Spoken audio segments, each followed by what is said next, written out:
adik-adik. Selamat pagi.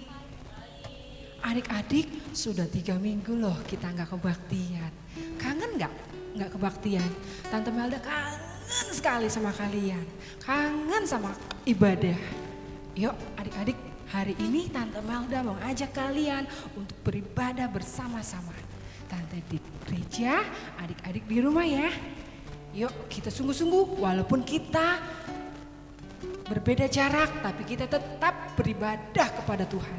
Karena hari ini harinya Tuhan, hari ini hari Paskah, hari kebangkitan Tuhan Yesus.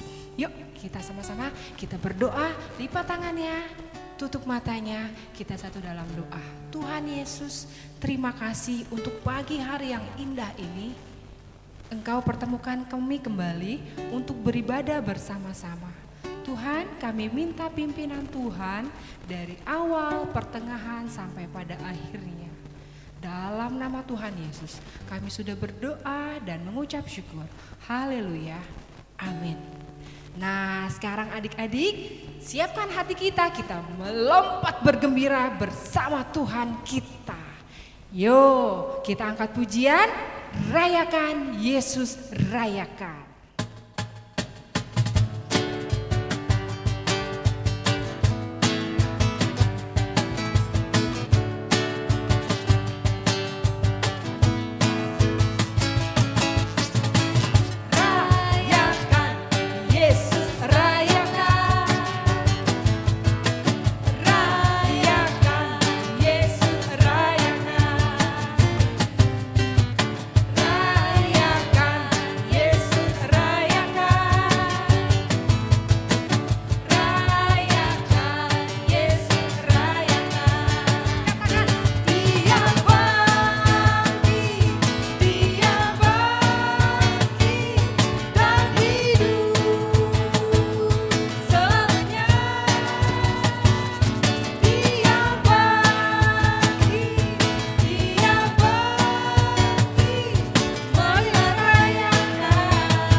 Semangat gak memuji Tuhan? Masih semangat? Masih kan? Tante Melda juga masih semangat untuk memuji Tuhan. Tapi adik-adik, mari kita siapkan hati kita untuk dengar firman Tuhan. Yuk, kita angkat pujian, ku buka hatiku untuk firman Tuhan.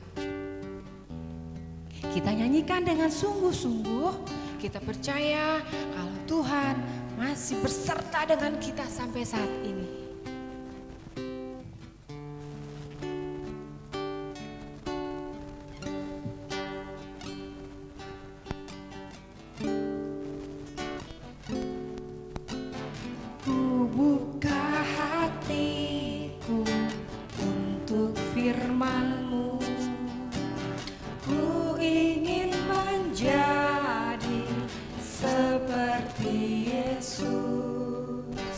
Berfirmanlah Tuhan, ku mau mendengar dan melakukan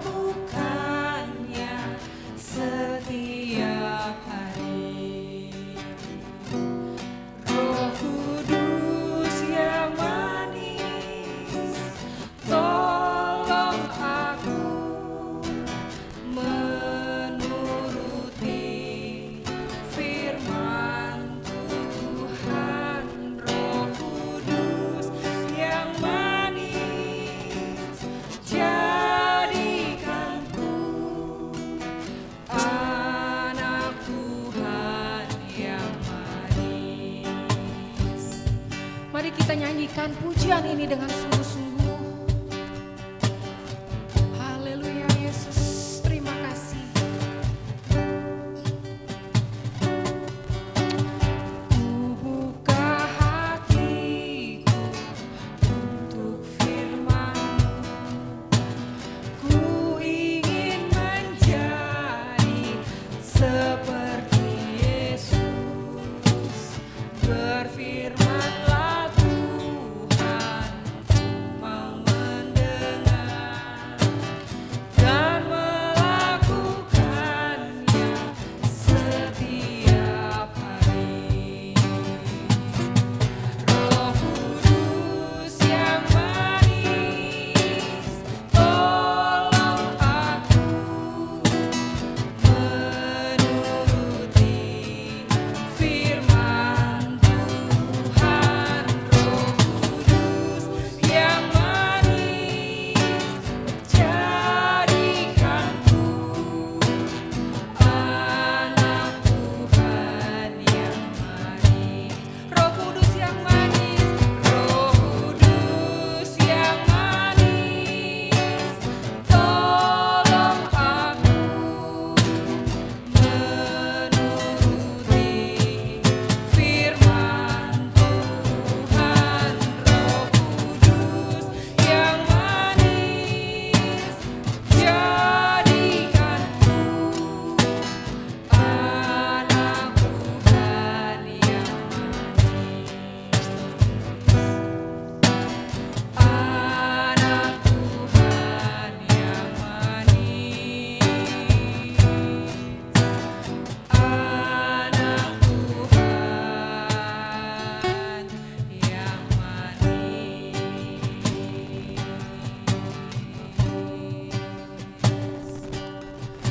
Haleluya.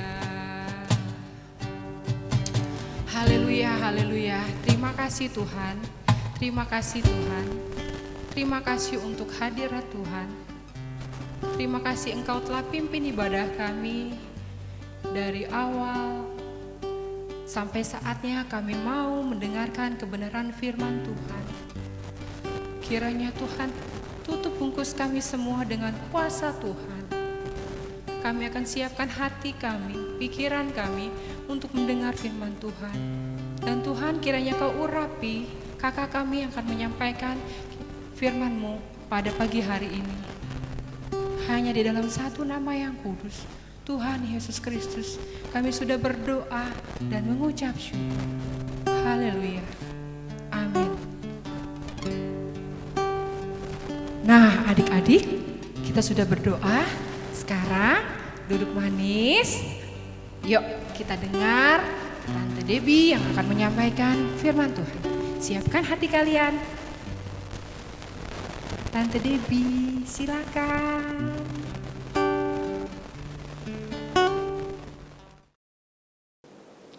Shalom adik-adik, pagi hari ini kita mau sama-sama belajar tentang firman Tuhan. Pagi hari ini kita mau belajar tentang pengorbanan Yesus mengubah hidupku. Mari adik-adik, Alkitabnya dibuka, kita baca dari kitab Lukas 22 ayat 54 sampai 62. Adik-adik, pagi hari ini kita merayakan Paskah, hari kebangkitan Tuhan Yesus. 2 hari yang lalu adalah Jumat Agung. Kita mengenang pengorbanan Tuhan Yesus yang mati dan menderita di kayu salib. Adik-adik tahu bahwa pengorbanan Tuhan Yesus bisa mengubah hidup kalian. Bagaimana bisa? Mari kita belajar sama-sama di pagi hari ini. Adik-adik tahu Petrus? Petrus adalah salah satu murid Tuhan Yesus yang melakukan kesalahan besar pada saat Tuhan Yesus ditangkap. Apa kesalahan Petrus? Ia menyangkal Tuhan Yesus. Apa artinya menyangkal? Menyangkal artinya tidak mengakui. Petrus tidak mengakui kalau ia mengenal Tuhan Yesus. Padahal Petrus selalu ada bersama-sama dengan Tuhan Yesus setiap hari. Bahkan Petrus pernah mengatakan kalau ia mau melakukan apa saja untuk Tuhan Yesus, bahkan mati sekalipun. Adik-adik tahu bahwa beberapa jam sebelum Tuhan Yesus ditangkap, Petrus ada bersama-sama dengan Tuhan Yesus di Taman Getsemani. Adik-adik, mari kita lihat penyangkalan Petrus. Penyangkalan pertama kita baca di ayat 56 dan 57. Seorang hamba perempuan melihat dia duduk dekat api. Ia mengamat-amatinya lalu berkata, juga orang ini bersama-sama dengan dia. Tetapi Petrus menyangkal. Katanya, bukan, aku tidak kenal dia. Penyangkalan kedua, kita baca di ayat 58. Tidak berapa lama kemudian, seorang lain melihat dia lalu berkata, engkau juga seorang dari mereka. Tetapi Petrus berkata, bukan, aku tidak. Penyangkalan ketiga, kita baca di ayat 59 dan 60. Dan kira-kira sejam kemudian seorang lain berkata dengan tegas, sungguh orang ini juga bersama-sama dengan dia, sebab ia juga orang Galilea. Tetapi Petrus berkata, bukan, aku tidak tahu apa yang engkau katakan. Seketika itu juga, sementara ia berkata, berkokoklah ayam. 3 kali Petrus menyangkal Tuhan Yesus. Adik-adik, Petrus menyangkal Tuhan Yesus karena ia takut ditangkap dan dipenjara serta dihukum seperti Tuhan Yesus. Apakah Petrus menyesal? Ya, Petrus menyesal. Nanti adik-adik bisa baca di akhir cerita bahwa Petrus menangis dan hatinya sedih. Itu adalah tanda penyesalan Petrus. Nah, adik-adik, sekarang dengan pengorbanan Tuhan Yesus, apakah ada perubahan dalam kehidupan Petrus? Ya, perubahan besar terjadi dalam kehidupan Petrus. Perubahan yang pertama adalah keselamatan. Dalam Yohanes 3 ayat 16 dikatakan bahwa karena begitu besar kasih Allah akan dunia ini, sehingga ia telah mengaruniakan anaknya yang tunggal, dan setiap orang yang percaya kepadanya tidak binasa, melainkan beroleh hidup yang kekal. Itu adalah janji keselamatan dari Tuhan Yesus. Adik-adik, perubahan besar itu adalah keselamatan. Hidup kita yang tadinya menuju ke neraka, dengan pengorbanan Tuhan Yesus, hidup kita sekarang menuju ke surga. Petrus melakukannya. Petrus ketika ia mendengar dari Maria tentang kebangkitan Tuhan Yesus, ia pergi cepat-cepat menuju kubur Yesus. Di kisah lain diceritakan ketika Yesus menampakkan diri di pantai Danau Tiberias, Tuhan Yesus bertanya kepada Petrus, apakah Petrus mengasihinya? Sampai 3 kali. Dan Petrus mengatakan bahwa ia sangat mengasihi Tuhan Yesus. Perubahan besar terjadi dalam kehidupan Petrus. Ia mencari Tuhan Yesus dan menerimanya sebagai Tuhan dan Juru Selamatnya. Adik-adik, bagaimana dengan kalian? Kakak percaya kalian sudah mengalami perubahan ini. Kalian sudah menerima keselamatan dengan menerima Tuhan Yesus sebagai Tuhan dan Juru Selamat kalian. Apakah ada di antara adik-adik yang belum? Atau ada yang masih ragu? Jika ada yang belum dan masih ragu, saat ini kakak minta engkau datang kepada Tuhan dengan berdoa, mohon pengampunan, dan engkau undang Yesus untuk masuk dalam hidupmu sebagai Tuhan dan Juru Selamatmu. Adik-adik, perubahan kedua adalah ketaatan. Ketaatan yang pertama dilakukan Petrus setelah ia menyangkal Tuhan Yesus adalah Petrus tidak menjauh dari murid-murid Tuhan Yesus. Ia tetap ada bersama-sama dengan murid-murid Tuhan Yesus. Bahkan ketika Tuhan Yesus telah naik ke surga, Petrus dengan setia menunggu janji Tuhan Yesus, yaitu turunnya Roh Kudus. Petrus semakin rajin berkumpul, semakin rajin berdoa. Dan apa hasilnya? Perubahan besar terjadi dalam kehidupan Petrus. Petrus menjadi pribadi yang berani dalam memberitakan Injil, meskipun ancamannya adalah dipenjara dan dibunuh. Petrus berubah. Petrus bukan lagi pribadi yang penakut, yang menyangkal Tuhan Yesus. Tidak hanya itu saja. Dalam diri Petrus ada tanda-tanda mukjizat yang diberikan Tuhan. Petrus bisa menyembuhkan orang sakit. Adik-adik, perubahan besar terjadi dalam kehidupan Petrus. Bagaimana ini bisa terjadi? Karena Petrus taat kepada perintah Tuhan. Seperti yang dikatakan dalam 1 Petrus 1 ayat 14. Mari kita baca sama-sama. Hiduplah sebagai anak-anak yang taat, dan jangan turuti hawa nafsu yang menguasai kamu pada waktu kebodohanmu. Kakak ulang. Hiduplah sebagai anak-anak yang taat, dan janganlah turuti hawa nafsu yang menguasai kamu pada waktu kebodohanmu. Perubahan besar terjadi dalam kehidupan Petrus karena ia mentaati firman Tuhan, mentaati perintah Tuhan. Bagaimana dengan adik-adik sekalian? Apakah kalian mentaati firman Tuhan?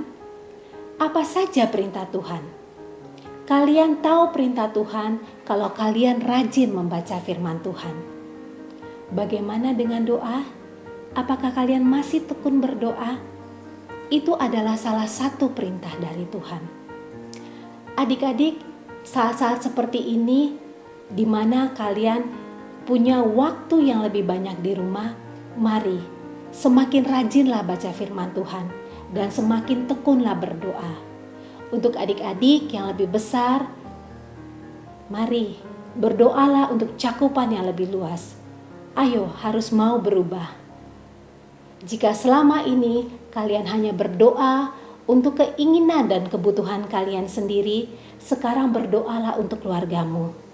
Berdoalah untuk teman-temanmu, guru-gurumu di sekolah. Berdoalah untuk gerejamu.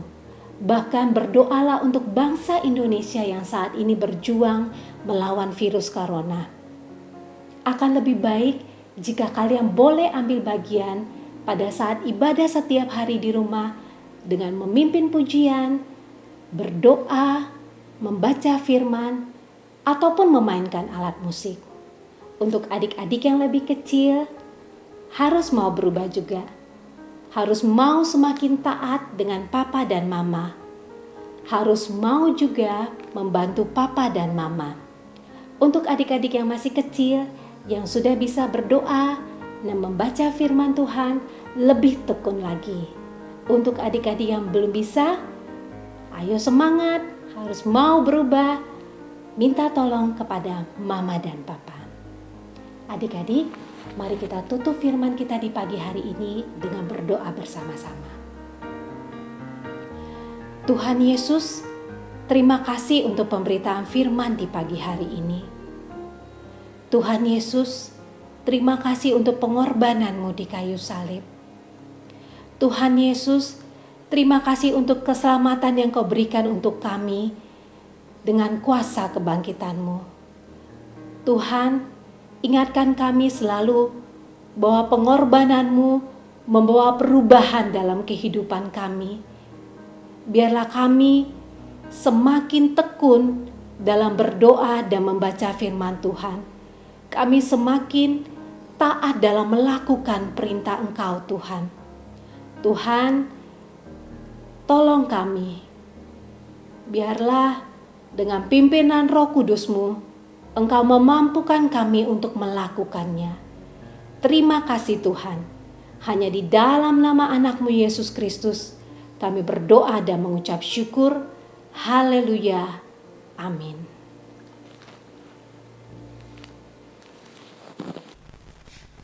Tara! Halo, kembali lagi dengan Tante Melda. Tante Melda kali ini mau memberikan kamu pengumuman. Pengumumannya tentang lomba menggambar dan mewarnai khusus kelas Nu, Musa, dan Elia dengan tema Paskah. Kita kali ini pengorbanan Yesus mengubah hidupku. Nah, itu digambar di buku aja ya. Terus yang kedua, lomba menghias telur. Lomba menghias telur ini khusus kelas Elisa dan Yesaya. Sesuai dengan kreativitas masing-masing ya. Lalu kalian minta tolong papa dan mama kamu untuk membuat video maksimal 2 menit. Ya, kamu kirim ke nomor yang tertera di bawah ini. Oke, Tante Melda tunggu ya sampai besok jam 12 siang. Sekian informasi dari Tante Melda. Sampai jumpa dan Tuhan Yesus memberkati. Bye-bye. Mwah.